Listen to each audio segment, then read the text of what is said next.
मुझ में रहने वाला परमेश्वर वो बहुत बड़ा है. ಈ ಲೋಕದಲ್ಲಿ ಇರುವವರಿಗಿಂತಲೂ ನಿನ್ನಾಗಿ ನನ್ನಾಗಿರುವಂತ ದೇವರು ಅತಿ ದೊಡ್ಡ ದೇವರು. ಹಾಲೆಲೂಯಾ. ಹಾಲೆಲೂಯಾ. ಒಂದು ದೊಡ್ಡ ದೇವರಿಗೆ ದೊಡ್ಡ ಹಾಲೆಲೂಯಾ ಹೇಳ್ತೀರಾ? ದೇವರ ವಾಕ್ಯ ಅರ್ಥ ಆಗ್ತಾ ಇದೆ. कितने लोगों को परमेश्वर का वचन अर्थ हो रहा है? ಸ್ವಲ್ಪ ನಿಮ್ಮನ್ನು ಬಿಡುಗಡೆ ಮಾಡಿಕೊಳ್ತೀರಾ? थोड़ा अपने आप को आप छुड़ा लेंगे. ಆಮೇಲೆ ನೀವು ಸ್ವಲ್ಪ ಚೇಂಜ್ ಆಗ್ತೀರಾ? आप थोड़ा चेंज हो जाएंगे. ಅಂತ ಕೂತ್ಕೊಳ್ತೀರಾ ಎಲ್ಲರೂ? थोड़ा हंसते में हम बैठेंगे. ಆಗ ಒಂದು ಹಾಲೆಲೂಯಾ ಹೇಳ್ರಪ್ಪ ಎಲ್ಲರೂ. ಎಂತ ಸುಂದರ ವಾಕ್ಯ ಹೇಳ್ತಾ ಇದ್ದೀನಿ. ನಾನು ಹೇಳ್ತಾ ಇದ್ದೀನಿ, ಲೋಕದಲ್ಲಿ ಇರುವವನಿಗಿಂತ ನಿಮ್ಮ ಒಳಗಡೆ ಇರುವ ಆತನು ಏನು ಅಂತ ನಿಮಗೆ ರೆಸ್ಪಾನ್ಸೇ ಬರ್ತಾ ಇಲ್ಲ. मैं कह रहा हूँ दुनिया में जो है उससे बढ़कर हमारे जो अंदर है वो बड़ा है. ಹಾಲೆಲೂಯಾ. ಆಮೆನ್. ದೇವರು ದೊಡ್ಡವನು. आपका परमेश्वर बड़ा परमेश्वर है. एक चीज है हमें अर्थ करना है. ನಮ್ಮ ಸಮಸ್ಯೆ ದೊಡ್ಡದಲ್ಲ. हमारा जो समस्या है वो तकलीफ है बड़ा ಅದೇ ನಮ್ಮ ಸಮಸ್ಯೆ ದೊಡ್ಡದಲ್ಲ. मैंने कहा हमारा तकलीफ है वो बड़ा नहीं. ನಿನ್ನ ಬಿರುಗಾಳಿ ದೊಡ್ಡದಲ್ಲ. आपके अंदर जो है तूफान बड़ा नहीं. ನಿನ್ನ ತೂಫಾನ್ ಓಕೆ. ನಿನ್ನ ಬಿರುಗಾಳಿ ದೊಡ್ಡದಲ್ಲ. आपका एक तूफान बड़ा नहीं. ನಿನ್ನ ರೋಗ ದೊಡ್ಡದಲ್ಲ. आपका एक रोग वो बड़ा नहीं. ಒಂದು ಹಾಳಿ ತಗೊಳ್ರಿ, ಹೋಗಿ ಒಂದು ಮನೆಗೆ ಒಂದು ಪೇಪರ್ ತಗೊಳ್ರಿ. आप घर जाके पेपर को आप लीजिए. ಏನೆಲ್ಲ ಸಮಸ್ಯೆ ಇದೆ ಬರೀರಿ. आपका जो कुछ भी तकलीफ है उसमें ಕ್ಯಾನ್ಸರ್ ಅಂತ ಬರೀರಿ. ಕ್ಯಾನ್ಸರ್ ಅಂತ ಬರೀರಿ. कैंसर करके लिखिए. ರೋಗ ಅಂತ ಬರೀರಿ. रोग करके ಬಡತನ ಅಂತ ಬರೀರಿ. बीमारी करके लिखिए. ಬಡತನ ಗರೀಬಿ करके लिखिए. ಆಮೇಲೆ ಆಮೇಲೆ ಬಡತನ ಅಂತ ಬರೀರಿ. बीमारी करके आप लिखिए. ಹಾಲೆಲೂಯಾ. हालेलुया. ಹಾಲೆಲೂಯಾ. हालेलुया. ಸಾಲ ಅಂತ ಬರೀರಿ. कर्जा करके आप लिखिए. ಏನಿದೆ ಎಲ್ಲ ಬರೀರಿ. जो कुछ भी आप लिखिए. ಪಕ್ಕದಲ್ಲಿ ದೊಡ್ಡ ಅಕ್ಷರದಲ್ಲಿ ಬರೀರಿ. पर उसके बाजू में एक बड़े से अक्षर में ನನ್ನ आप लिखिए. ರೋಗಕ್ಕಿಂತಲೂ ನನ್ನ ದೇವರು ದೊಡ್ಡವರು. बीमारी से मेरा परमेश्वर बड़ा है. ಆಮೆನ್. ನನ್ನ ಸಾಲಕ್ಕಿಂತ ನನ್ನ ದೇವರು ದೊಡ್ಡವರು. मेरे कर्जे से भी मेरा परमेश्वर बड़ा है. ನನ್ನ ಬಡತನಕ್ಕಿಂತ ನನ್ನ ದೇವರು.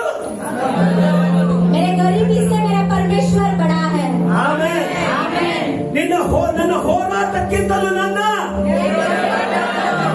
ಇಷ್ಟೇನಾ इतना ही. ಏನಾಯ್ತು ಎಲ್ರಿಗೆ? ಆಮೆನ್. ಹಾಲೆಲೂಯಾ. ನನ್ನ ಬಿರುಗಾಳಿಗಿಂತಲೂ ಪಕ್ಕದವ್ರು ನೋಡಿ ಅಲ್ಲಾಡಿಸಿ ಹೇಳ್ರಿ, ಚಿಂತೆ ಮಾಡಬೇಡ, ನಿನ್ನ ದೇವರು ದೊಡ್ಡವನು.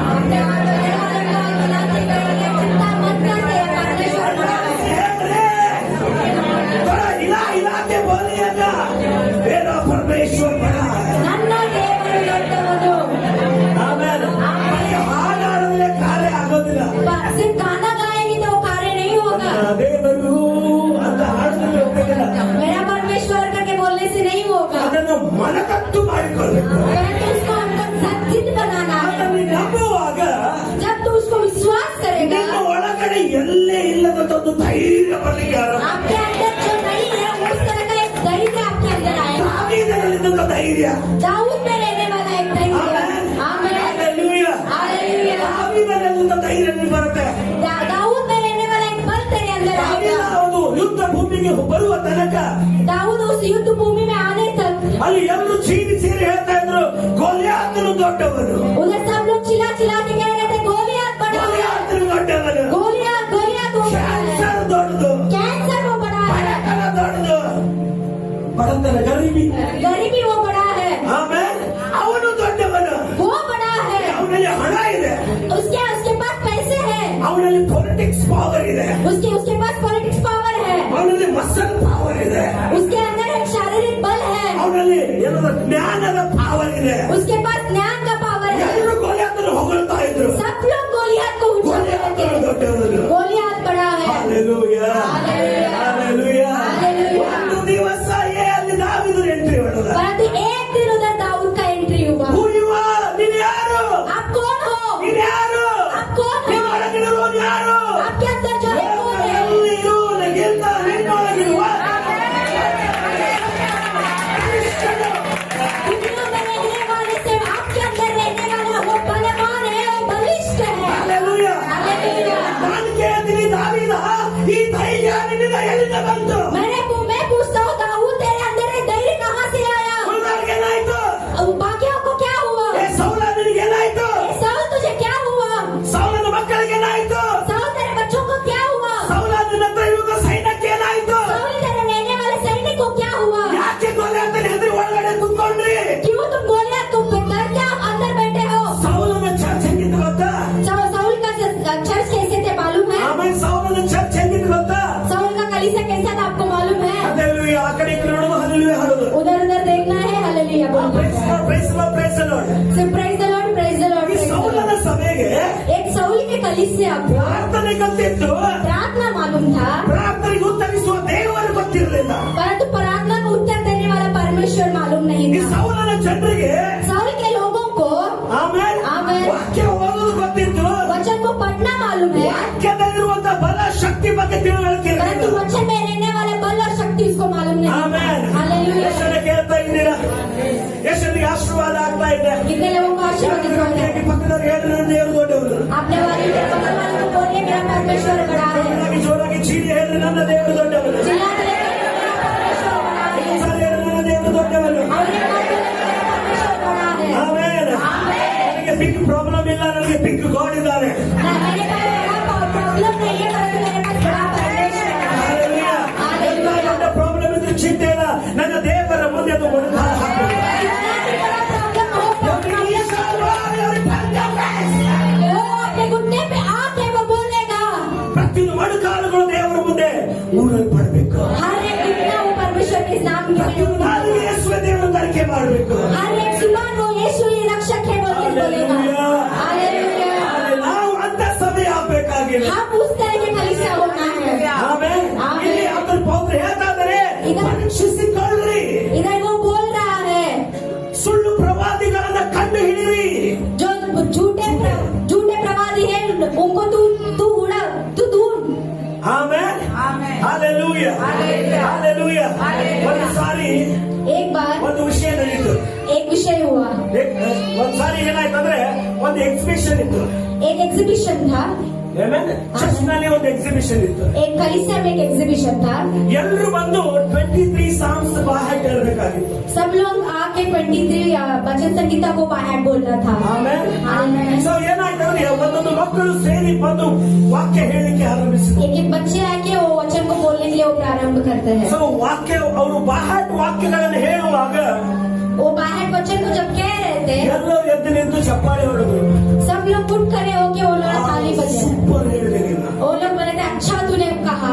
ಮತ್ತೊಬ್ಬ ಬಂದು और एक आके ಸಾಮ್ 23 ಕೀರ್ತನೆ 23ನೇ ಅಧ್ಯಾಯ वचन संगीता 23 ಅವನು ಬಂದು ಆ ಒಂದು 23ನೇ ಕೀರ್ತನೆ ಒಂದು ಡ್ರಾಮಾ ಮಾಡಿದ.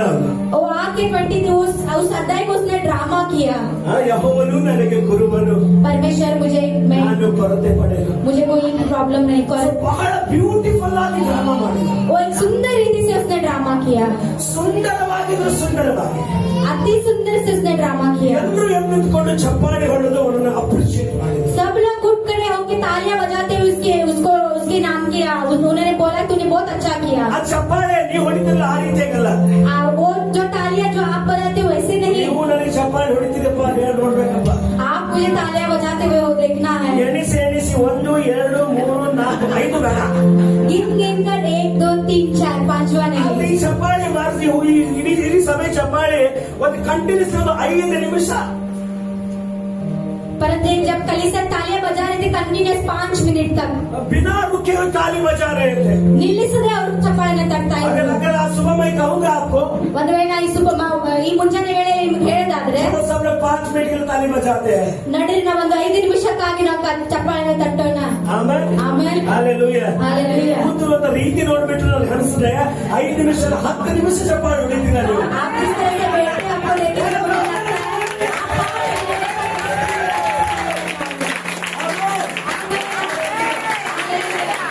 ಹುಡುಗರು ಬಂದು 23ನೇ ಕೀರ್ತನೆ ಹೇಳಿದ್ರು. कुछ बच्चे आके वो Psalms 23 उसने कहा। ಕೆಲವು ಹುಡುಗರು ಬಂದು 23ನೇ ಕೀರ್ತನೆ ಹೇಳಿದ್ರು. कुछ बच्चे आके वो Psalms 23 को कहा, ಚಪ್ಪಾಳೆ ಹಾಡೋದು. उन्होंने थाली बजाया। ಆಮೇಲೆ आमेन। ಇನ್ನು ಕೆಲವರು ಬಂದು ಸ್ಕಿಟ್ ಮಾಡಿ ಶ್ರಮ ಮಾಡಿದ್ರು. और बच्चे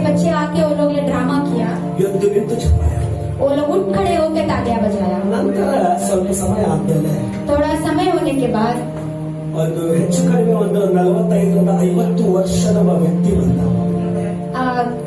गिन चुन के 40-45 के एज का एक पुरुष आता है। ಇವರು ಬಂದು वो आकर ಅಯ್ಯೋ ನನಗೊಂದು ಅವಕಾಶ ಕೊಡ್ರಿ, उन्हें बोला मुझे एक अवकाश दीजिए, ನಾನೊಂದ್ಸರಿ ಕೀರ್ತನೆ ಓದ್ಬೇಕು.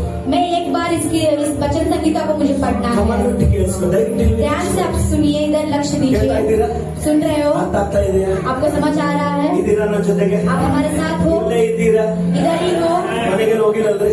घर नहीं गए? ಎಲ್ಲರೂ ಸೇರಿ ಮನೆಗೆ ಹೋಗೋಣ್ರಿ. सब मिल के एक 10-15 मिनट में हम घर जाएंगे। ಆಮೇಲೆ आमेन। ಎಲ್ಲರೂ ಅನ್ನಂತರ ಒಂದು 5 ನಿಮಿಷ ಕೊಡಪ್ಪ ಅಂತ ಕೇಳಿಲ್ಲ. वो बोलता है मुझे सिर्फ 5 मिनट ಬಂದು दीजिए। ಈ ಒಂದು 45-50 ವರ್ಷ ಆಗಿರಬೇಕು. उसको इर्द गिर्द 40 एज हुआ होगा। ಬಂದು ನಿಂತು ಅವನ ಡ್ರೆಸ್ ಕೂಡ ಅಷ್ಟು ಚೆನ್ನಾಗಿರ್ಲಿಲ್ಲ, उसका जो पहना हुआ जो कपड़ा है उतना अच्छा नहीं था, ನಾರ್ಮಲ್ ಆಗಿದ್ದ. कोई साधारण था। ಬಂದು ನಿಂತು वो आके रुक के ಸತ್ಯವೇದಂತರದು वो सत्यवेद को ओपन करके बोलता है। 23ನೇ ಕೀರ್ತನೆ ಓದಲಿಕ್ಕೆ ಆರಂಭಿಸಿದ. वो 23rd साम्स को पढ़ने के लिए प्रारंभ करता है। ಇದೀರಾ? आप है?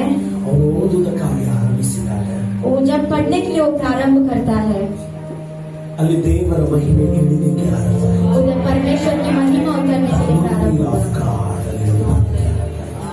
ದೇವರ ಒಂದು ಮಹಿಮೆ, ಪರಮೇಶ್ವರದ ಮಹಿಮಾ ಉತ್ತರ ಆದಾಗ ಅಲ್ಲಿ ಒಂದು ದೇವರ ಮಹಿಮೆ ಇಳಿದು ಬರಲಿಕ್ಕೆ ಪ್ರಾರಂಭವಾಯಿತು।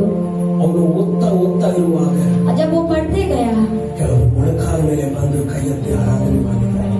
कुछ लोग अपने घुटनों पे आके हाथों को उठा के भी आराधना करने के लिए प्रारंभ किया, ಅಳ್ಳಿಕ್ಕೆ ಆರಂಭವಾಯಿತು. और फिर कोई लोग रोने के लिए प्रारंभ किए, ಕೆಲವರು ಪಶ್ಚಾತ್ತಾಪ ಪಡಲಿಕ್ಕೆ ಆರಂಭವಾಯಿತು. और कोई लोग पश्चाताप करने के लिए उठे। ಆಮೇಲೆ आमेन। ಸ್ವಲ್ಪ ಹೊತ್ತಾದ ನಂತರ थोड़े समय होने के बाद ಅವ್ರು ಬಾಹ್ಯ ಹೇಳಿರುವಂತ ವಾಕ್ಯ ಬಾಹ್ಯ ಹೇಳಿದ್ರು ಆ ಮಕ್ಕಳು ಬಂದ್ರು.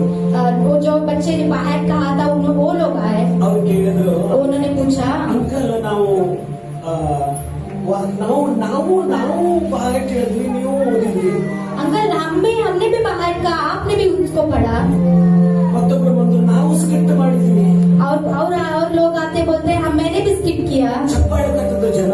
उन्होंने ताली बजाया। ಆದ್ರೆ ನೀವು ಸುಮ್ಮನೆ ಬಂದು ಓದಿದ್ರಿ, ಮಂದಿ ಅಳ್ಳಿಕ್ಕೆ ಆರಂಭ ಮಾಡಿದ್ರು, ಮೊಣಕಾಲ ಮೇಲೆ ಬರ್ಲಿಕ್ಕೆ ಆರಂಭ ಮಾಡಿದ್ರು, ಪಶ್ಚಾತ್ತಾಪ ಪಟ್ರಿ. ಏನು ವ್ಯತ್ಯಾಸ ನಿಮಗೆ ಮತ್ತು ನಮಗೆ? परंतु आपने जब पढ़ने के लिए आपने आरंभ किया, लोगों ने घुटने पे आए, रोने के लिए प्रारंभ किया, उन्होंने वो पश्चाताप करने के लिए, आपके और हमारे बीच में क्या व्यत्यास है? ಏನು ವ್ಯತ್ಯಾಸ? क्या व्यत्यास है? ಅವಾಗ ಅಯ್ಯ ಹೇಳಿದ, वो बच्ची कहा, ಮಕ್ಕಳ ಕೇಳಿದ್ರೆ बच्चे सुनो, ನಿಮಗೆ ಕೀರ್ತನೆ 23 ಗೊತ್ತು. आपको वचन संहिता 23 मालूम है? ನಿಮಗೆ ಕೀರ್ತನೆ 23ನೇ ಅಧ್ಯಾಯ ಗೊತ್ತು. बच्चे तुम्हें साम्स 23 चैप्टर मालूम है? ನನಗೆ ಕೀರ್ತನೆ 23ನೇ ಅಧ್ಯಾಯದಲ್ಲಿರುವ ದೇವರು ಗೊತ್ತು. परंतु मुझे उस अध्याय में रहने वाला परमेश्वर मालूम है। ಬಹಳ ವ್ಯತ್ಯಾಸ ಇದೆ. बहुत व्यत्यास है। ಕೀರ್ತನೆ 23 ಬಾಹ್ಯ ಹೇಳುವುದಕ್ಕೂ ಅದರಲ್ಲಿರುವಂತ ದೇವರನ್ನು ಅರ್ಥ ಮಾಡಿಕೊಳ್ಳೋದು ಬಹಳ ವ್ಯತ್ಯಾಸ ಇದೆ. साम्स 23 को बाहर बोलने में और उसके अंदर रहने वाले परमेश्वर को समझने में बहुत बड़ा व्यत्यास है। ಇವತ್ತು ಪರಲೋಕಕ್ಕೆ ಕೀರ್ತನೆ 23ನೇ ಅಧ್ಯಾಯ ಗೊತ್ತಿರಬೇಕಿಲ್ಲ. ಆ ಕೀರ್ತನೆ 23ನೇ ಅಧ್ಯಾಯದಲ್ಲಿರುವಂತ ದೇವರ ಬಗ್ಗೆ ತಿಳಿದುಕೊಳ್ಳುವನು ದೇವರಿಗೆ ಬೇಕಾಗಿದೆ. आज स्वर्ग बोर्ड में साम्स 23 जिसको मालूम है वो ಪ್ರಾರ್ಥನೆ ಮಾಡ್ತಾರೆ.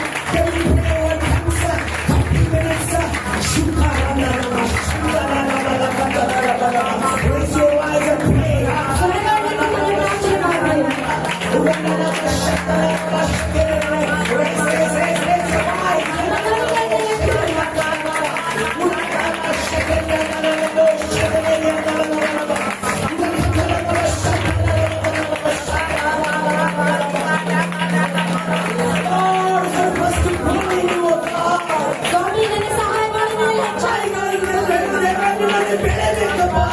आपने मुंह को खोलते हुए कहिए परमेश्वर तेरे में मुझे पढ़ना है, परमेश्वर तेरे वचन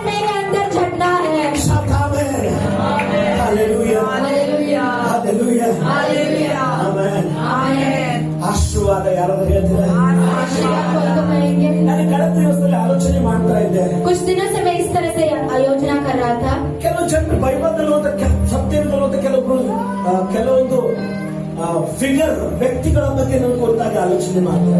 बाइबल में रहने वाले कुछ व्यक्तियों के बारे में मैं ध्यान कर रहा था. ನಾವು ಎಷ್ಟು ಕಷ್ಟ ಪಡ್ತಾ ಇದ್ದೀವಿ ದಿವಸಗಳಲ್ಲಿ. इस जमाने में हम कितना संघर्ष कर रहे हैं. ಒಂದು ಮದುವೆಗೋಸ್ಕರ ಕಷ್ಟ, एक शादी के लिए संघर्ष, ಒಂದು ಮಕ್ಕಳು ಆಗುವುದಕ್ಕಾಗಿ ಕಷ್ಟ, एक बच्चों के लिए संघर्ष. ಆಮೆನ್ आमेन. हालेलुया. हालेलुया. ಒಂದು ಬಿಸಿನೆಸ್ ಕಟ್ಟಬೇಕಂದ್ರೆ ಕಷ್ಟ, एक बिजनेस को बनाने के लिए एक कष्ट, ಒಂದು ಮನೆ ಕಟ್ಟಬೇಕಂದ್ರೆ ಕಷ್ಟ, एक घर को बनाने के लिए एक ಒಂದು संघर्ष, ಸಭೆ ನಡೆಸಬೇಕಂದ್ರೆ ಕಷ್ಟ. एक कलिसिया को चलाने के लिए एक संघर्ष, ಆಮೇಲೆ ಹೋರಾಟ. युद्ध. ಆದ್ರೆ ನಾನು ಸತ್ಯದ ಕುರಿತು ನೋಡ್ತಾ ಇದ್ದೆ. परंतु मैं एक वचन से मैं देख रहा था. ಅಲ್ಲಿ ಒಂದು ಅಬ್ರಹಾಮ ನೋಡುವಾಗ उधर में रहने वाले अब्राहम को जब मैंने देखा, ದೇವರು ಎಷ್ಟು ಸಲೀಸಾಗಿ ಅವನನ್ನು ಆಶೀರ್ವಾದ ಮಾಡಿದ್ರು. परमेश्वर कितने इजी तरह से इसको उसने आशीर्वादित किया. ಆಮೆನ್ आमेन. हालेलुया. हालेलुया. ಸೊ ನಾವು ಕೂಡ ನಮ್ಮೆಲ್ಲರ ಜರ್ನಿ ಅದೇ ಇದೆ. हमारा भी वही एक प्रयाण है. ಈ ಲೋಕದಲ್ಲಿ ಬದುಕಬೇಕಂದ್ರೆ इस दुनिया में हमें जीना है तो ನಮಗೆ ಎರಡು ಬೇಕು. हमको दोनों भी चाहिए. ಎರಡು ಬೇಕಂದ್ರೆ दोनों चाहिए ना. ಆಶೀರ್ವಾದನೂ ಬೇಕು, आशीर्वाद भी चाहिए, ದೇವರ ದಯೆ ಬೇಕು. परमेश्वर का एक दया भी चाहिए. ಆಮೇಲೆ ದೇವರ ದಯೆ ಇಲ್ಲ ಬರೀ ಆಶೀರ್ವಾದ ಐತಂದ್ರೆ परमेश्वर की दया नहीं है परंतु आशीर्वाद है. परमेश्वर का आशीर्वाद उतना ही है, ಡೇಂಜರ್. वो डेंजर ही है. ಆಮೇಲೆ आमेन. ದೇವರ ದಯೆ ಇದೆ, परमेश्वर का दया है, ದೇವರ ಆಶೀರ್ವಾದ ಇಲ್ಲಂದ್ರೆ परमेश्वर का आशीर्वाद नहीं है तो ಡೇಂಜರ್. वो भी डेंजर है. ಹಾಲೆಲೂಯಾ. हालेलुया. ಬದುಕಬೇಕಂದ್ರೆ जीना है तो ಹಣ ಬೇಕು, पैसे का जरूरत है, ಆಶೀರ್ವಾದ ಬೇಕು. आशीर्वाद भी चाहिए. ನೀತಿವಂತ ನಂಬಿಕೆಯಿಂದ ಬದುಕ್ತಾನೆ, ನಿಜ. धर्मिता से वो जीता है, सच है. जो है विश्वास से जीता है, धर्मी जो है विश्वास से जीता है. सही है. वो ಅದು ನಿಜವಾದದ್ದು. हालेलुया. हालेलुया. आमेन. आमेन. हम क्या बोलते हैं उसको, नमक पुराना करण में नहीं है, ನಾವು ಹಳೆ ಒಡಂಬಡಿಕೆಯಲ್ಲಿಲ್ಲ, हम नमक करण में है. ನಾವೊಂದು ಹೊಸ ಒಡಂಬಡಿಕೆಯಲ್ಲಿದ್ದೇವೆ. ಆಮೆನ್. ಆಮೆನ್. ಸೊ ನಮ್ಮೆಲ್ಲರಿಗೂ ಆಶೀರ್ವಾದ ಬೇಕಿದೆ. हम सबके लिए एक आशीर्वाद चाहिए ही चाहिए. ಆಮೆನ್. आमेन. ಆದ್ರೆ ದೇವರು ಹೇಗೆ, परंतु परमेश्वर कैसे, ಯಾಕೆ क्यों ಅವರನ್ನು ಆಶೀರ್ವದಿಸಿದ? उसको उसने आशीर्वादित किया. ದೇವರೇ ನಮ್ಮನ್ನು ಆಶೀರ್ವಾದ ಮಾಡ್ತಾ ಇಲ್ಲ ಅನ್ನೋದ್ರ ಬದಲಾಗಿ परमेश्वर हमको आशीषित नहीं कर रहा है, इसके बदल ನಾವು ಆ ಒಂದು ರೂಟಿಗೆ ಬರಬೇಕಾಗಿದೆ. परंतु उस एक रूट में मार्ग में हमको आना है. ದೇವರು ಅಬ್ರಹಾಮನ ಆಶೀರ್ವದಿಸಿದ. हाँ, परमेश्वर अब्राहम को आशीर्वादित किया. ಅದು ನನ್ನ ಪ್ರಶ್ನೆ, ಯಾಕೆ ಹೇಗೆ ಆಶೀರ್ವದಿಸಿದ? मेरा एक क्वेश्चन है कि कैसे और क्यों उसने उसको आशीर्वादित किया. ಆಮೆನ್. आमेन. ಯಾಕಂದ್ರೆ ದೇವರು ಒಬ್ಬನ ನಡತೆ ನೋಡಿ ಆಶೀರ್ವಾದ ಮಾಡೋದು. क्योंकि परमेश्वर उसको उसका चाल चलन को देख के उसको आशीर्वादित करता है. ಸಮಯ ಬಹಳ ಇಲ್ಲ, हमारे पास समय ज्यादा नहीं है. ಒಂದು ಅಥವಾ ಎರಡು ವಚನವನ್ನು ಓದಿಕೊಂಡು ಪ್ರಾರ್ಥನೆ ಮಾಡಿ ಮುಗಿಸ್ಕೊಳ್ಳೋಣ. हम एक दो वचन को पढ़ के हम आगे प्रार्थना में जाएंगे. ಆಮೆನ್. आमेन. ಸೊ ಮೂಲ ಪದಕಿನ ಬರುವಾಗ हम आगे आते हुए ಆಮೆನ್. आमेन. ಸೊ ನಮ್ಮೆಲ್ಲರಿಗೂ ಅಬ್ರಹಾಮನ ಬಗ್ಗೆ ಚೆನ್ನಾಗಿ ಗೊತ್ತು. हम सबको अब्राहम के बारे में पता है. 12ನೇ ಅಧ್ಯಾಯದ 1ನೇ ವಚನ, 12वां अध्याय का एक पहला वचन. ಬೇಗನೆ ಓದಿ. ಆದಿಕಾಂಡ 12ನೇ ಅಧ್ಯಾಯದ 1ನೇ ವಚನ.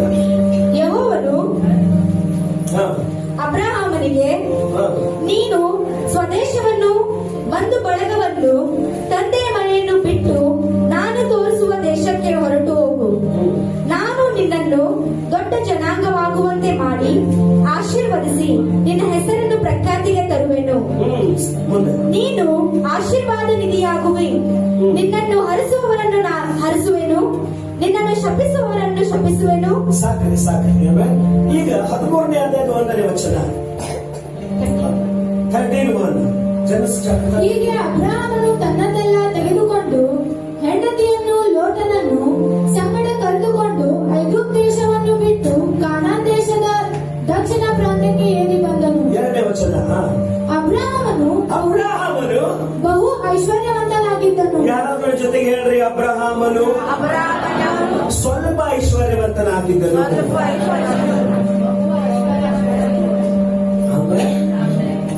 ಅಬ್ರಹಾಮನು अब्राहम ಸ್ವಲ್ಪ ಐಶ್ವರ್ಯವಂತನಾಗಿದ್ದನು. थोड़ा ऐश्वर्यवंत था, ಬಹಳ ಐಶ್ವರ್ಯವಂತನಾಗಿದ್ದರು. बहुत बड़ा ऐश्वर्यवंत था। ಆಮೇಲೆ ಸರ್ ನೋಡಿ 12ನೇ ಅಧ್ಯಾಯದಲ್ಲಿ ವಾಗ್ದಾನ, हम देखते हैं 12वां अध्याय में उसने वायदा करता है, 12ನೇ ಅಧ್ಯಾಯದಲ್ಲಿ ಪ್ರವಾದನೆ, 12वां अध्याय में वो प्रवाद करता है, 12ನೇ ಅಧ್ಯಾಯದ 1ನೇ ವಚನದಲ್ಲಿ ವಾಗ್ದಾನ ಪ್ರವಾದನೆ, 12वां अध्याय के पहले वचन में वो वाग्दान करता है, 13ನೇ ಅಧ್ಯಾಯದ 1-2ನೇ ವಚನದಲ್ಲಿ ನೆರವೇರುವಿಕೆ. परंतु वही 13वें अध्याय में 1 और 2 वचन में वही परिपूर्ण होता है। ಬೇಗ बहुत ದೇವರು ಅವರನ್ನು ಆಶೀರ್ವದಿಸ್ತಾ ಇದ್ದಾನೆ. जल्दी परमेश्वर उसको आशीर्वादित कर रहा है। ನನ್ನ ಪ್ರಶ್ನೆ ಯಾಕೆ? मेरा क्वेश्चन है क्यों? ನಾವು ಕಲ್ತುಕೊಳ್ಬೇಕಲ್ಲ. हमको सीखना है ना। ಆಮೇಲೆ ಎಷ್ಟೋ ವರ್ಷಗಳು ಮುಗಿತಾ ಇವೆ. कितने साल वो बीतते जा रहे हैं। ದೇವ ಯಾಕೆ ನೀನು ಅಬ್ರಹಾಮನು ಆಶೀರ್ವದಿಸಿದೆ? परमेश्वर क्यों तू अब्राहम को तूने आशीर्वादित किया? ಯಾಕೆ ನನ್ನನ್ನು ಆಶೀರ್ವದಿಸ್ತಾ ಇಲ್ಲ? क्यों तू मुझे आशीर्वादित नहीं कर रहा? ಆಮೇಲೆ आमेन। ಒಂದು ಮೂಲಕ್ಕೆ ಹೋಗೋಣ. और एक वचन को हम जाएंगे, ಒಂದು ಮುಖ್ಯವಾದ ವಾಕ್ಯಕ್ಕೆ ಹೋಗೋಣ. एक मुख्य वचन को हम जाएंगे। ಓಕೆ, 24ನೇ ಕೀರ್ತನೆ 1ನೇ ವಚನ. 20 Psalms chapter 24 verse 1. ಭೂಮಿಯು ಅದರಲ್ಲಿರುವ ಸಮಸ್ತವು ಯೆಹೋವನದು. ಅಮ್ಮ, ಒಂದು ನಿಮಿಷ. ಓಕೆ, ಈಗ ಹೋಗೋಣ. ಭೂಮಿಯು ಅದರಲ್ಲಿರುವ ಸಮಸ್ತವು ಯೆಹೋವನದು, ಅದರಲ್ಲಿರುವ ಸಮಸ್ತವು ಯೆಹೋವನದು, ಲೋಕವು ಅದರ ನಿವಾಸಗಳು ಆತನವೇ. ಸಾಕು. ಆಮೆನ್. ಆಮೆನ್. ಹಲ್ಲೆಲೂಯಾ. हालेलुया। ಇದ್ದೀರಾ? आप हो? ಓಕೆ, ಈಗ ಏನ್ ಹೇಳ್ತದೆ ಶಬ್ದ?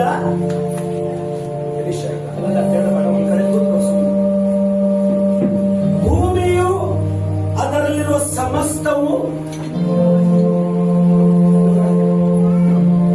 ಭೂಮಿಯು ಅದರಲ್ಲಿರುವ ಸಮಸ್ತವು, ಎಲ್ಲರ ಈ ಕಡೆ ನೋಡ್ರಿ. ಭೂಮಿಯು ಅದರಲ್ಲಿರುವ ಸಮಸ್ತವು ಯಾರ್ದು? पृथ्वी और जो कुछ उसमें है ಯಾರ್ದು? किसका है? ಭೂಮಿಯು ಯಾರ್ದು? ಆಕಾಶ ಭೂಮಿ पृथ्वी और आकाश ಅದರಲ್ಲಿರುವ ಸಮಸ್ತವು और उसमें जो है सब कुछ, ನಾವೆಲ್ಲರೂ. हम सब। ಆಮೇಲೆ ಆಮೆನ್. ಈ ಭೂಮಿ ಮೇಲೆ ಏನೆಲ್ಲ ನೋಡ್ತಾ ಇದ್ದೀರಾ? इस पृथ्वी पे आप कुछ जो कुछ भी देख रहे हो, ಭೂಮಿ ಮೇಲೆ ಏನಿದೆ? इस पृथ्वी पे क्या है? ಐಶ್ವರ್ಯ ऐश्वर्य ಯಾರ್ದು? किसका? ಬೆಳ್ಳಿ ಬಂಗಾರ सोना चांदी ಯಾರ್ದು? किसका है? ಆಮೇಲೆ ಸಮೃದ್ಧಿ, समृद्धि, ಸೂರ್ಯ ಚಂದ್ರ ನಕ್ಷತ್ರಗಳು, ಮೀನು, ಪ್ರಾಣಿ ಪಕ್ಷಿಗಳು, ಗಿಡಗಳು, ಮರಗಳು ಎಲ್ಲವೂ ಯಾರ್ದು? ನಂಬ್ತೀರಾ? ಆಮೇಲೆ ನಾವೆಲ್ಲರೂ ಯಾರಿಗೆ ಸಂಬಂಧಪಟ್ಟವರು? हम किसको संबंधित है?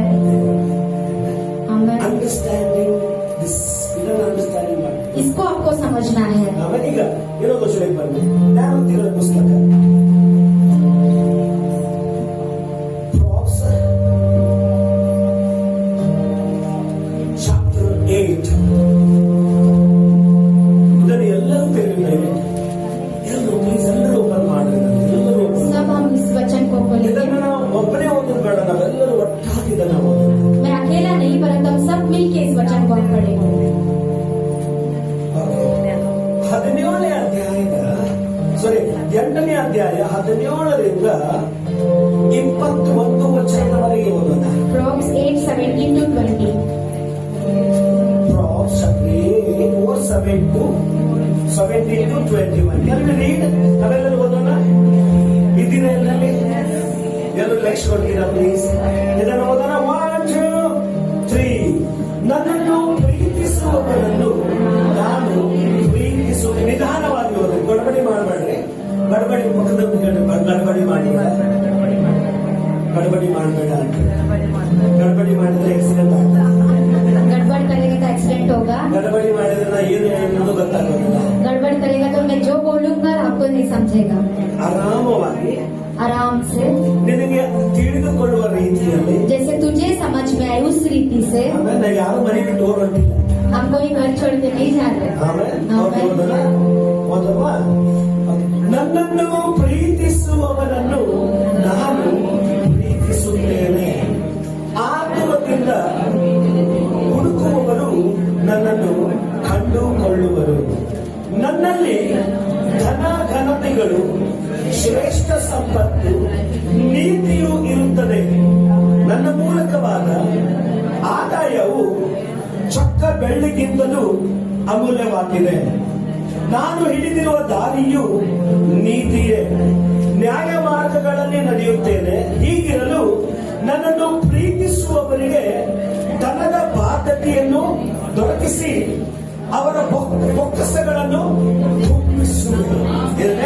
ಇವತ್ತು ಮನೆಗೆ ಹೋಗಿ ದಯವಿಟ್ಟು ಎಲ್ಲರೂ ಈ 8ನೇ ಅಧ್ಯಾಯ ಜ್ಞಾನೋಕ್ತಿ ಓದಿಕೊಳ್ಳಿ. अब घर जाके हर कोई इस नीति वचन 8वां अध्याय को आपको पढ़ लिए. Please please please. ಆಮೇಲೆ ಸರ್, ಆರಂಭದಲ್ಲಿ ಹೇಳಿದ್ರೆ मैंने प्रारंभ में कहा ಕೀರ್ತನೆ 23 ತಿಳಿದವರು ಬೇಕಿಲ್ಲ ದೇವರಿಗೆ. भजन संगीता 23 जिसको मालूम है वो नहीं चाहिए. ಕೀರ್ತನೆ ಎನ್ನುವಂತ ಕೀರ್ತನೆ 23ನೇ ಅಧ್ಯಾಯದ ದೇವರು ನಮಗೆ ಗೊತ್ತ. परंतु जब भजन संगीता 23 में रहने वाला परमेश्वर हमको मालूम चाहिए. ಆಮೇಲೆ आमेन. ಈ ಬೈಬಲಿನ ಆದಿ ಕಾಂಡದಿಂದ ಹಿಡಿದು ಪ್ರಕಟಣೆವರೆಗೆ ನಾವು ಓದಬಹುದು.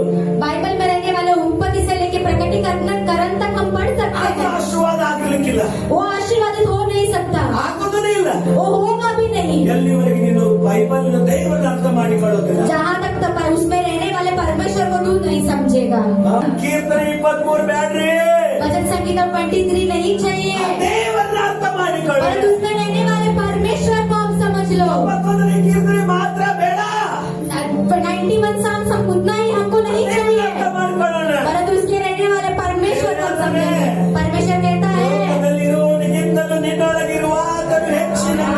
परमेश्वर कहता है दुनिया में रहने वाले से तेरे अंदर रहने वाला वो बड़ा है, ನಿನ್ನೊಳಗಲ್ಲಿರುವ ಆತನು ಹೆಚ್ಚಿನವನು. तेरे अंदर जो है वो बड़ा है. ನಿನಗೆ ಕಣ್ಣಿನಿಂದ ಏನು ಕಾಣಿಸ್ತಾ ಇದೆ ಅದು ದೊಡ್ಡದಲ್ಲ. जो तेरे आंखों को दिखता है वो बड़ा नहीं. ನಿನ್ನ ಕಣ್ಣಿನ ಮುಂದೆ ನೀ ಎಷ್ಟು ಸಾರಿ ಬಿದ್ದಿದೀಯಾ ಅದು ಅದು ಅದು ಅದು ನಿಜ ಅಲ್ಲ. तेरे आंखों के सामने कितने बार तू नीचे गिरा है वो बड़ा नहीं. ನೀನು ಒಂದು ಸಾರಿ ಅಲ್ಲ, ನೀ 100 ಸಾರಿ ಬಿದ್ದರೂ ನಿನ್ನ ದೇವರು ಒಂದು ಸ್ಪೆಷಾಲಿಟಿ ಅಂದ್ರೆ ಮತ್ತೆ ಕೈ ಚಾಸ್ತಾನೆ. आप एक नहीं 100 बार गिरा है तो मेरे परमेश्वर का स्पेशलिटी वो फिर अपना हाथ उठा चढ़ाएगा उठा देगा ಎದ್ದೇಳು. और बोलेगा उठ ನಾನು ಜೊತೆಗಿದ್ದೇನೆ. मैं तेरे साथ हूँ. हालेलुया. ನೀನು ಓದಿಲ್ವಾ? परमेश्वर के वचन को हमने नहीं पढ़ा. ಬೈಬಲ್ ಹೇಳ್ತದೆ, पर वचन क्या कहता है? ನೀತಿವಂತನು ಬೀಳ್ತಾನೆ, नीतिवंत जो है वो गिरेगा, ಧರ್ಮಿ ಗಿರ್ತಾ है. धर्मी जो है वो गिरेगा. ಧರ್ಮಿ ಏಕ್ ಬಾರ್ नहीं 7 बार गिरता है. धर्मी नीतिवंतन ಒಂದು ಸಾರಿ ಅಲ್ಲ 7 ಸಾರಿ हम बार बार गिरते रहते हैं. ಅಯ್ಯೋ ಒಂದು ಸಾರಿ ಅಲ್ಲ ಮೇಲೆ ಮೇಲೆ ಬೀಳ್ತಾ ಇರ್ತಾನೆ. धन्यवाद हो परमेश्वर की. ಆದ ಕರ್ತನ ನಾಮ ಸ್ತುತಿ ಆಗಲಿ. लोग हमें वहीं पर छोड़कर जाएंगे. ಜನರು ನಮ್ಮ ಅಲ್ಲೇ ಬಿಟ್ಟು ಹೋಗ್ತಾರೆ. लेकिन तेरा परमेश्वर मेरा परमेश्वर एलिया के लिए जिस तरह हाथों में रोटी और पानी देकर एलिया के लिए भेजा, उसी तरह तेरा परमेश्वर मुझे उठाने के लिए, खड़ा करने के लिए फिर से उस दूत के हाथों में पानी और रोटी देकर भेजेगा. ದೇವರ ನಾಮಕ್ಕೆ ಸ್ತೋತ್ರವಾಗಲಿ. ಯಾವ ರೀತಿಯಾಗಿ ಎಲಿಯನನ್ನು ಎಬ್ಬಿಸುವುದಕ್ಕಾಗಿ ದೇವದೂತರ ಕೈಯಾದರೂ ರೊಟ್ಟಿ ಮತ್ತು ನೀರನ್ನು ಕೊಟ್ಟು ಕಳಿಸಿದನು, ಅದೇ ರೀತಿಯಾಗಿ ನನಗಾಗಿ ಮಿತ್ರತ ನಮ್ಮನ್ನ ಎಬ್ಬಿಸುವುದಕ್ಕಾಗಿ ತನ್ನ ದೇವದೂತರ ಕೈ ರೊಟ್ಟಿ ಮತ್ತು ನೀರನ್ನು ಎಬ್ಬಿಸಿಕೊಳ್ತಾನೆ.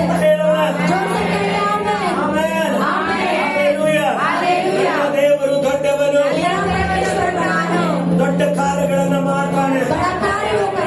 ಪ್ರತಿದಿನ ಹೇಳ್ರಿ, ಹೆಂಡತಿಗೆ ಗಂಡ ಹೇಳ್ರಿ, ಗಂಡ ಹೆಂಡತಿಗೆ ಹೇಳ್ರಿ. पति पत्नी से कहे, पति पत्नी से कहे, पति से कहे, पति पत्नी से कहे, मेरा परमेश्वर बड़ा काम 2026 में करने के लिए ನನ್ನ ದೇವರು 2026 ದೊಡ್ಡ ಕಾರ್ಯವನ್ನು ಮಾಡ್ಲಿಕ್ಕೆ ಹೋಗ್ತಾ ಇದ್ದಾನೆ. ದೊಡ್ಡ ಕಾರ್ಯವನ್ನು मेरा परमेश्वर बड़ा कार्य करने जा रहा है. ಅದು ಸ್ಟಾರ್ಟ್ ಆಗಿದೆ, ऑलरेडी वो प्रारंभ हुआ है, ಬಿಗನ್ ಆಗಿದೆ. ಅದು वो प्रारंभ हुआ है. ಜೀವಿತದ ಮೇಲೆ ನೋಡಿ ಪ್ರವಾದಿಸ್ತೇನೆ ನಂಬಿಕೆಯಿಂದ. मैं विश्वास से तेरे जिंदगी को देख के मैं प्रवादी करता ಈ हूँ. ಮೇ ತಿಂಗಳಿನ ಮೊದಲನೇ ವಾರದಿಂದ ದೇವರು ಇಲ್ಲಿ ಕೂತಿರುವಂತ ಪ್ರತಿಯೊಬ್ಬರ ಜೀವನದಲ್ಲಿ ಒಂದು ದೊಡ್ಡ ಕಾರ್ಯವನ್ನು, ಹೊಸ ಕಾರ್ಯ, ಒಂದು ಶ್ರೇಷ್ಠ ಕಾರ್ಯ ಆತನು ಆರಂಭಿಸಿದ್ದಾನೆ. इस महीने में पहले हफ्ते में अंदर बैठने वाला हर एक जीवित में और नया कार्य, बड़ा कार्य प्रारंभ किया है.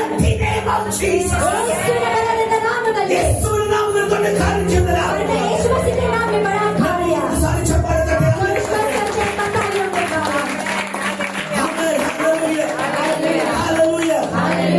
ಆಮೆನ್. ಆಮೆನ್. ಹಿಂದಿನ ವಾಕ್ಯ ಓದಿದ್ವಿ, पीछे हमने एक वचन को पढ़ा, ಸಮಸ್ತವು ನಂದು. हर कुछ ಸೃಷ್ಟಿಯು ನಂದು, ಸಮಸ್ತವು ನಂದು. सृष्टि भी मेरा है और समस्त भी मेरा है. Hallelujah. हालेलुया. Amen. आमेन. ನಾವು ಯಾರನ್ನು ಹಿಡಿದುಕೊಳ್ಳಬೇಕು?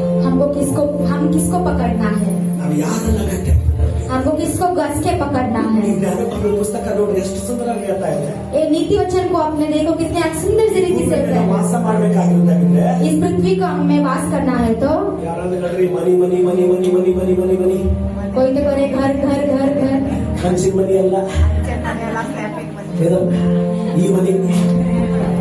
Hallelujah. हालेलुया। ಮನಿ ಮನಿ ಹೇಳ್ರಿ ಹಣ पैसे ಹಣ ಹಣ पैसे ಜನ ಜನ ಜನ ಜನ ಜನ ಜನ ಹಣ ಇದ್ರೆ पैसे है तो ಜನ ಜನ लोग, ಜನ ಜನ ಇದ್ರೆ ಇನ್ನು ಪಳ ಪಳ ಪಳ ಪಳ ಇದಿಲ್ಲ ಅಂದ್ರೆ ये नहीं है तो ಈ ತರ ಮುಖ ಆಗ್ಬಿಡ್ತದೆ. छोटा मुंह हो जाएगा। ಆಮೇಲೆ आमेन।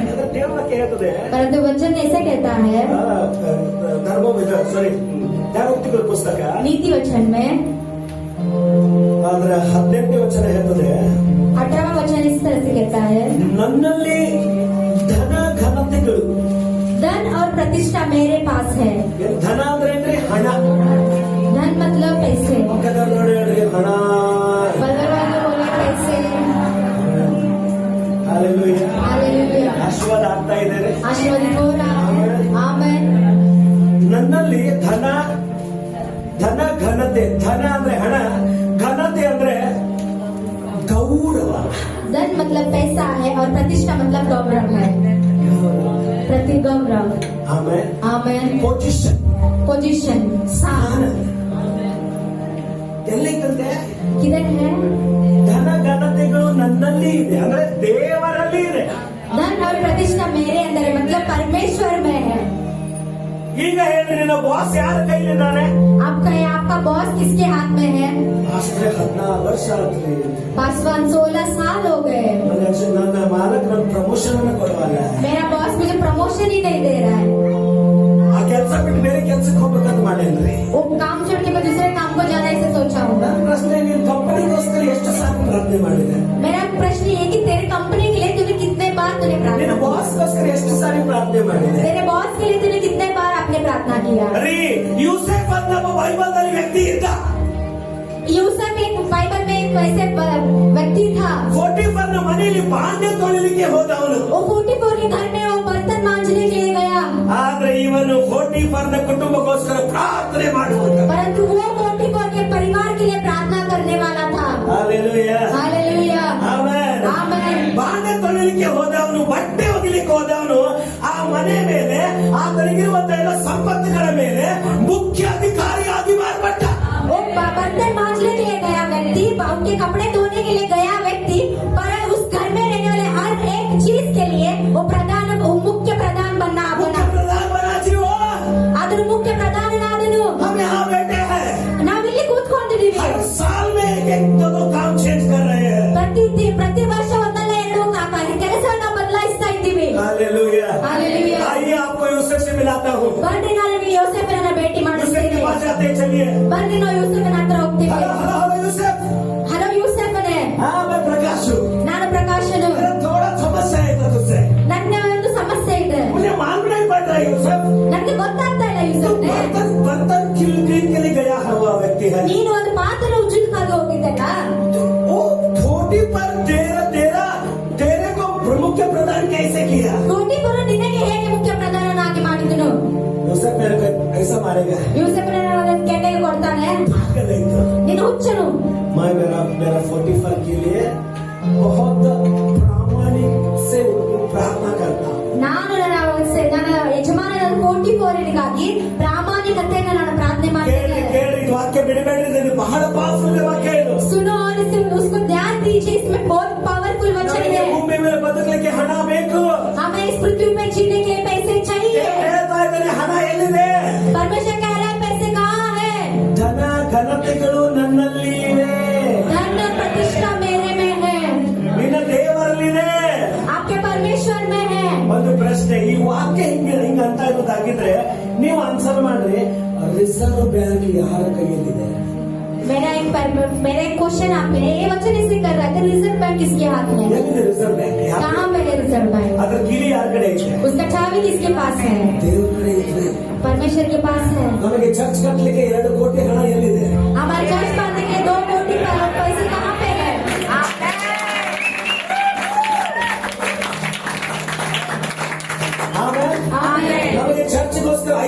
ಜಮೀನು ಯಾರ ಹತ್ರ ಇದೆ? हमारे घर में 2-5 एकड़ जमीन किसके पास ನಿನಗೆ है? ಬೇಕಾದ ಮನೆ ಯಾರ ಕಡೆ ಇದೆ? तुझे जो घर चाहिए वो किसके पास ನಿನ್ನ है? ನೌಕರಿ ಯಾರಲ್ಲಿದೆ? आपका नौकरी किसके ನಿನ್ನ पास है? ಪ್ರಮೋಷನ್ ಎಲ್ಲಿದೆ? तेरा प्रमोशन ನಿನ್ನ किधर ಮದುವೆ, है? ನಿನ್ನ ಮಕ್ಕಳ ಮದುವೆ ಎಲ್ಲಿಂದ ಆರಂಭ ಆಗಲಿಕ್ಕೆ ಸಾಧ್ಯ? तेरे बच्चों की शादी कहाँ से प्रारंभ होने ದೇವರ है? ಪಾದ ಬೀಳಬಾರದು ನಾವು.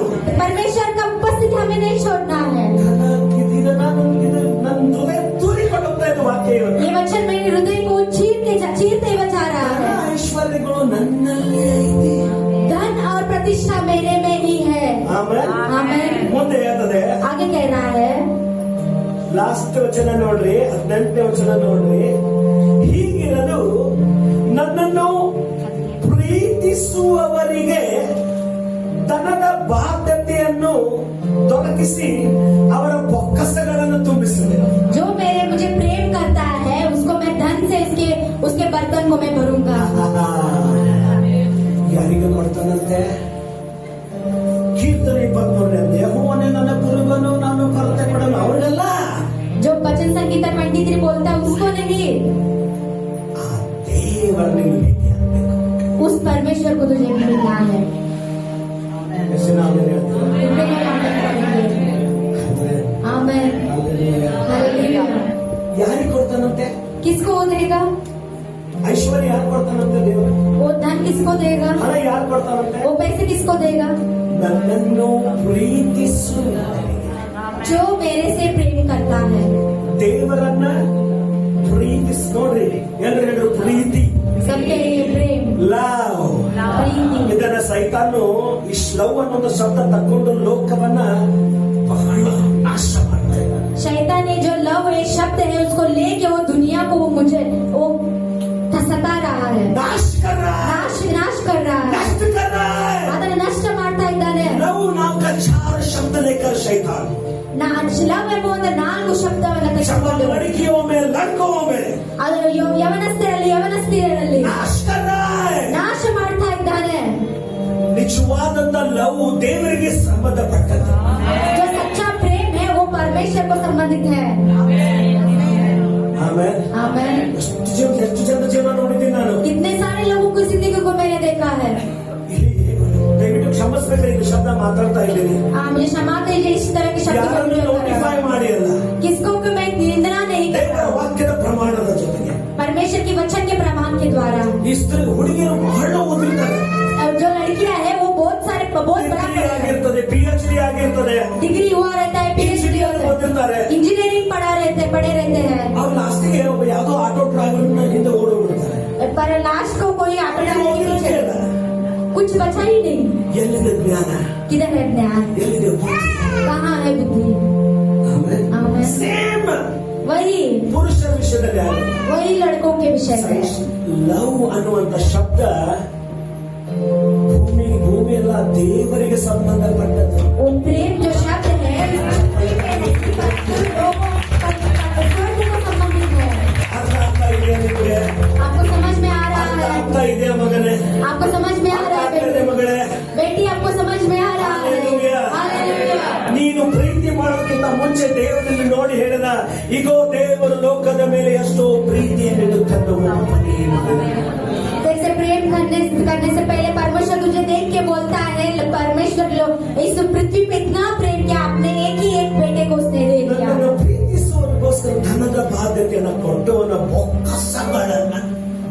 ಈಗ ಅರ್ಥ ಆಯ್ತಾ? ಅಬ್ರಹಾಮನ ಬೊಕ್ಕಸ ತುಂಬಲಿಕ್ಕೆ ಏನು ಕಾರಣ? अभी आपको समझ में आया अब्राहम का जो बर्तन है क्यों वो भरा? ಅಬ್ರಹಾಮ ಸುಮ್ಮನೆ ಅಲ್ಲ, ದೇವರನ್ನ ಪ್ರೀತಿಸಿ ಅವರನ್ನು ಹಿಂಬಾಲಿಸುವನಾದ. ऐसे ही नहीं, परंतु अब्राहम परमेश्वर को प्रेम करके उसके पीछे वो चला।